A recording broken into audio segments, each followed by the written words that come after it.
The United States motorsport arena has long been a battleground dominated by three major players: NASCAR, IndyCar, and the increasingly popular Formula One. While F1's popularity has surged in recent years, with its US ratings increasing by 106% since 2018, largely attributed to Netflix's Drive to Survive series, the primary rivalry has always been between NASCAR and IndyCar. However, Roger Penske, a titan in the racing world, is set to disrupt this established order. Penske's influence in motorsports is immense.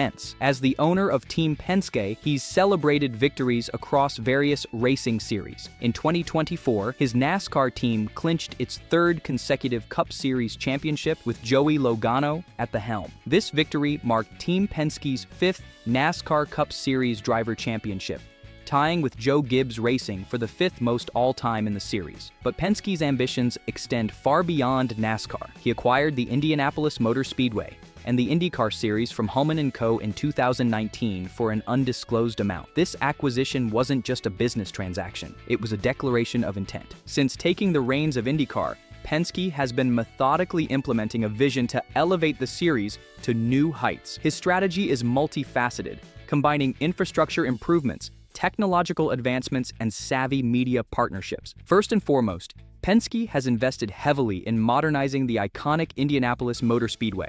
According to a 2022 report, he's poured over $30 million into upgrading what's often referred to as the world's greatest race course. These improvements aren't just cosmetic, they're designed to enhance the fan experience and bring the venue into the 21st century. But Penske's vision extends beyond bricks and mortar. He's keenly aware that to remain relevant in today's automotive landscape, racing needs to embrace new technologies.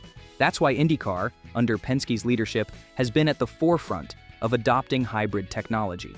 This move not only keeps the series technologically relevant, but also aligns with the broader automotive industry's shift towards more sustainable practices.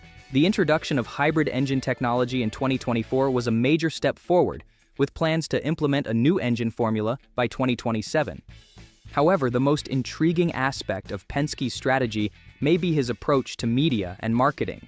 IndyCar has secured the services of William Buxton for its 2025 season coverage on Fox. Buxton, known for his charismatic presence as the voice of Formula One's Drive to Survive series, brings with him 2 decades of experience following F1 around the globe and a proven ability to engage audiences.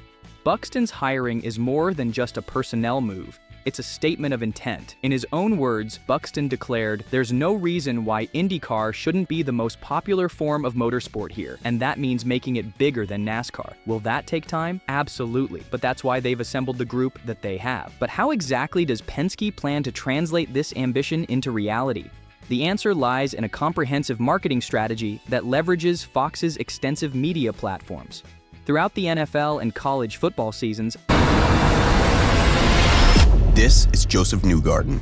Josef was conceived to win races. Stopped drinking milk at 2, picked it back up at 32. Good for strong bones. Tell that to his clavicle. Josef's like an action hero who wins even when he loses. This is his wife, his Tuesdays, his hand-eye coordination. He might have the greatest jawline in sports. He's not that handsome. He even wrote a children's book about winning. America loved it. Josef loves the smell of unleaded gasoline. He hates imperfection. He doesn't believe in magic, but on Sundays, Josef flies. This is Josef Newgarden. Welcome to the fastest racing on earth. in a masterstroke of cross-promotion, these ads have even featured NFL legend Tom Brady, bridging the gap between different sports fan bases. This innovative approach to marketing has not gone unnoticed within the IndyCar community. Mexican driver Pato O'Ward expressed his enthusiasm, stating, "I think what Fox and IndyCar are doing is freaking phenomenal. The commercial that just came out with Josef, I think, was so well done. It's fun, it's edgy, it's flirting with that line where people do get engaged and you're like, hey, this is different." The decision to bring Buxton on board wasn't made in isolation. It was influenced by another respected figure in motorsports broadcasting, Lee Diffey, a veteran commentator with experience covering nearly every major motorsport series, including NASCAR, Formula One, IMSA, Supercross, and MotoGP. Diffey played a crucial role in convincing Buxton to make the leap to IndyCar. Buxton himself acknowledged Diffey's influence, saying, "Lee was incredibly positive, and he's always been a huge supporter of mine. He's like a big brother to me, and a tremendous guide and a mentor for me. His faith that I could do it and that he was also happy for me to do it was a huge factor in me accepting it. Interestingly, Buxton's decision to join IndyCar was also influenced by McLaren Racing CEO Zak Brown. When seeking advice about the potential move, Buxton reached out to Brown, who responded with a succinct but impactful message. "Fucking do it!" This enthusiastic endorsement from a respected figure in the racing world further underscores the excitement surrounding IndyCar's new direction. While IndyCar's momentum is undeniable, it's important to recognize the formidable challenge that NASCAR presents. The stock car racing series remains deeply entrenched in American sports culture, with a loyal fan base and strong television ratings. In 2024, NASCAR averaged a viewership of 3.31 million viewers at the race in COTA, while IndyCar brought in 816,000 viewers, according to Black Book Motorsport. The season-opening Daytona 500 drew an impressive 8.2 million viewers, with many Cup races drawing between 3 million to 4 million viewers. This raises an interesting question. How does Penske balance his interests in both NASCAR and IndyCar?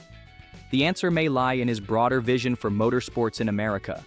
By positioning IndyCar as a fresh and dynamic alternative to NASCAR, Penske isn't necessarily seeking to cannibalize NASCAR's audience. Instead, he appears to be aiming to grow the overall pie of motorsports viewership in the United States. As we look ahead to the 2025 season, it's clear that this will be a crucial year for Penske's vision for IndyCar. The series' technical evolution, along with its aggressive marketing push, has created significant buzz. However, sustained success will require more than just hype. It will depend on consistent on-track action, compelling rivalries, and continued audience engagement. To fully appreciate the significance of Penske's efforts with IndyCar, it's worth examining his legacy in motorsports. Penske's journey began as a race car driver before he transitioned to team ownership. Over the decades, he's built a racing empire that's achieved success across multiple series, including IndyCar, NASCAR, and sports car racing. Penske's success in IndyCar is particularly noteworthy. He is the winningest team owner in Indianapolis 500 history with 20 victories. In 2024, Josef Newgarden became the first back-to-back Indy 500 winner since Helio Castroneves in 2001 and 2002, both driving for Team Penske. This achievement further cements Penske's status as a dominant force in American open-wheel racing. But Penske's influence extends far beyond the racetrack. His business acumen has led to the creation of Penske Corporation, a transportation services company with over $39 billion in revenue. The company's publicly traded subsidiary, Penske Automotive Group, is best known for its auto dealerships and iconic yellow rental trucks. This success in both racing and business led to Penske receiving the Presidential Medal of Freedom in 2019, the highest civilian honor in the United States.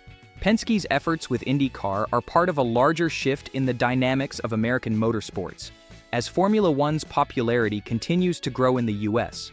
Thanks in part to events like the Miami and Las Vegas Grand Prix, the traditional NASCAR-IndyCar rivalry is evolving into a three-way contest for viewers' attention. In this changing landscape, media and marketing play an increasingly crucial role. The success of Drive to Survive in boosting F1's popularity demonstrates the power of compelling storytelling in attracting new fans to motorsports. Penske's strategy with IndyCar, particularly the hiring of Buxton and the partnership with Fox, seems designed to tap into this same potential. When we sat down with Fox, Eric Shanks told me, "I'm going to help you make this series." So we set out our criteria, they've added to it, and they've lived up and even more than what we expected. So I think it's going to be terrific, and you're going to see continuation of spots leading up to the series. That's fantastic news. I know something that the entire industry is excited about, and especially the fans, I think, are excited about. The 2025 season looms as a pivotal moment in this quest. It will be the first full season with Buxton as part of the broadcast team, and likely the first year where the full effects of Penske's modernization efforts at Indianapolis Motor Speedway will be felt. The season kicks off with the Firestone Grand Prix of St. Petersburg on March 2nd, 2025. Marking the first time in over 6 years that IndyCar returns to Fox Sports. One of the key factors in IndyCar's potential growth is its appeal to drivers. Christian Lundgaard, entering his fourth full season in the NTT IndyCar series with Arrow McLaren, exemplifies the series' ability to attract and retain talent. Lundgaard, who transitioned from European racing to IndyCar, found a renewed passion for the sport in America. He stated, "IndyCar reminds me of go-karts, which is what I fell in love with in the sport. It's about the racing rather than everything else. Yes, everything else comes with it, but it's ultimately whoever crosses the start-finish line first. It's just pure racing." At 87 years old, Penske shows no signs of slowing down. His philosophy has always been about putting numbers on the board, and his recent achievements across various racing series demonstrate his continued drive for success. In 2024 alone, Penske won the Indianapolis 500, the NASCAR Cup Series Championship, the IMSA WeatherTech Sports Car title, and the World Endurance Championship, or WEC Drivers title.